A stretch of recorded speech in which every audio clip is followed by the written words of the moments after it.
So for today's video, samahan niyo ako na mag-unbox ng aking juicer na dumating ngayong araw. At excited na ako mga manay. So ito nga pala, hindi siya yung ordinary na juicer gaya ng blender. Kasi ito ay nasa-separate niya or nahihiwalay niya yung sapal ng ating mga gulay o prutas na gusto natin mag-juice. So napakadali lang nitong gamitin. Ito nga may kasama na siyang pitcher. Ayan. So, buksan natin. Tapos, eto parang nilalagay ito dun sa loob. Yan. Para may divider siya.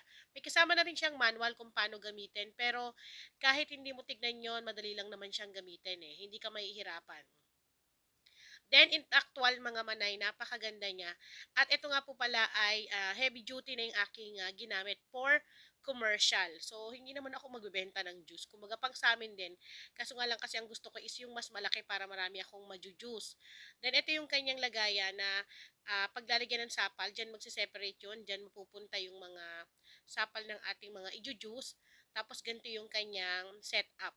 Ayan, ipapump mo lang or itutulak-tulak mo lang yun nasa taas na yun. Then, ito yung kanyang pinaka-on-off. So, may 1 hanggang 2 dahil yung 1 para daw yun sa mga malalambot na gaya ng mga prutas. Then, yung 2 naman para sa mga hard. Then, ito yung kanyang blade. So, meron siyang pino na mapupunta doon, yung sapal. Then, dito naman yung juice.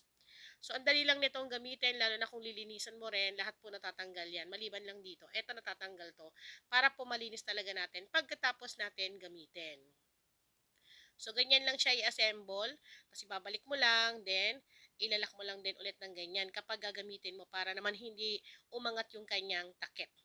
Siyempre, dahil excited na ako, gusto ko rin i-try para naman talagang masubukan na namin. Tapos, ito yung separator niya sa loob. Ayan, parang may divider siya. Tapos, hanggang 1 liter yung pwede niyang malaman. So, ito-try natin yan. Meron ako ditong cucumber, carrots, lemon, luya, apple, then yung celery. So, ayan, nakita nyo, napakadali lang nyo. Tapos, humihiwalay yung mga sapal sa kabila, then lumalabas dun sa kabila naman yung juice. Ayan na. So, pwedeng-pwede nang inumin. Then, lalagyan kayo ng half ng lemon.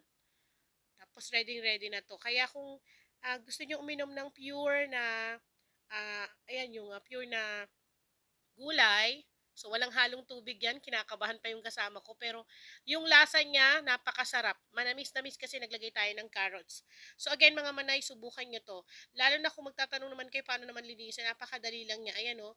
Ito yung mga sapal niya talagang humihiwalay. Huwag nyo itatapon yan. Kung meron kayong mga halaman, ilagay nyo doon para naman tumaba. Makadagdag po tulong sa ating mga pananim. So, ganyan lang siya kadaling linisan. Hindi siya yung mahihirapan ka. Basta kailangan, pagkatapos mong gamitin, linisan nyo na kagad kasi may tendency na dumikit yan doon. So, yun, ilalagay ko yun sa halaman ko. So, ganyan lang, oh. I-rinse nyo lang ng water, then, yung normal lang na sabon na pang dishwashing, then, itaob nyo lang, tas ready na ulit gamitin. So, ayun lang. So, try nyo na mga manay. Ang ganda nito.